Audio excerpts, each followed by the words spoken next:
کسی زمانے میں مسلمانوں کی حکمران ایسے بھی ہوا کرتے تھے۔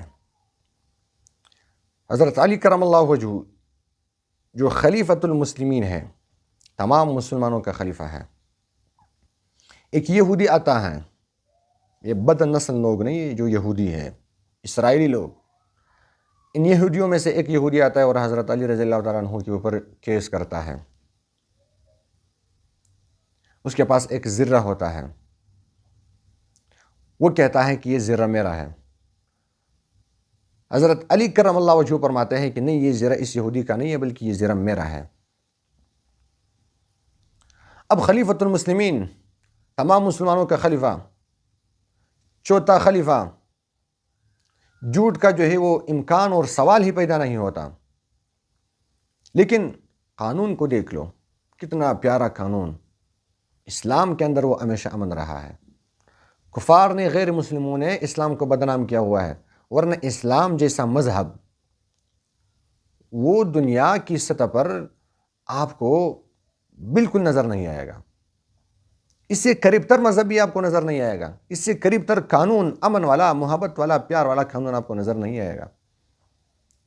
تو یہودی آتا ہے اور اس کے اوپر کیس کرتا ہے، خلیفۃ المسلمین یہ عدالت جاتا ہے، شریح اس وقت کا قاضی ہوتا ہے۔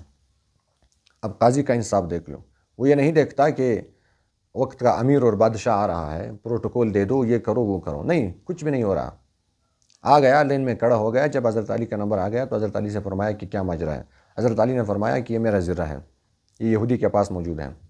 یہودی کہتا ہے کہ یہ میرا ہے، تو اس نے شریعت کے قانون کے مطابق حضرت علی سے فرمایا کہ گواہ لاؤ، 2 گواہ لاؤ، اگر آپ نے 2 گواہ لائے تو یہ زرہ آپ کا ہو جائے گا۔ حضرت علی نے فرمایا ٹھیک ہے، 2 گواہ لائے، ایک اپنا بیٹا حضرت حسن رضی اللہ تعالیٰ عنہ اور ایک اپنا غلام، کہ یہ 2 گواہ ہیں۔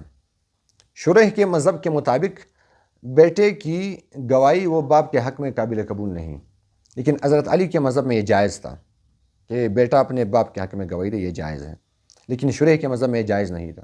تو شریح نے اپنے مذہب کے مطابق فیصلہ سنایا، فرمایا کہ علی تمہارے پاس 2 گواہ ہیں، ایک تمہارا اپنا بیٹا ہے، ایک غلام ہے۔ غلام کی گواہی تو ٹھیک ہے، وہ آزاد کردہ غلام ہے، لیکن بیٹے کی گواہی آپ کے حق میں قابل قبول نہیں، لہذا کوئی دوسرا گواہ لاؤ۔ علی نے فرمایا کہ میرے پاس تو کوئی دوسرا گواہ نہیں ہے، تو شریح نے فرمایا پھر یہ زرہ بھی آپ کا نہیں ہے۔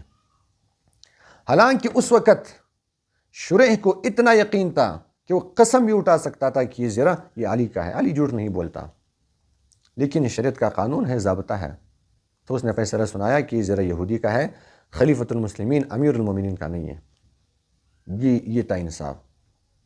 اب اسلام کی حقانیت دیکھو، جب یہودی نے یہ فیصلہ دیکھا اور کہا کہ اسلام تو واقعی حق مذہب ہے، اس کے اندر اتنا انصاف، ایک خلیفہ اور ایک عام رعایا، وہ بھی مسلمان نہیں بلکہ ایک یہودی گھرانے سے تعلق رکھنے والا شخص جو سب سے نچلا شخص تھا، بعد میں تو مسلمان ہو گیا، یہ دونوں جو ہے وہ مقام اور حیثیت میں برابر ہیں۔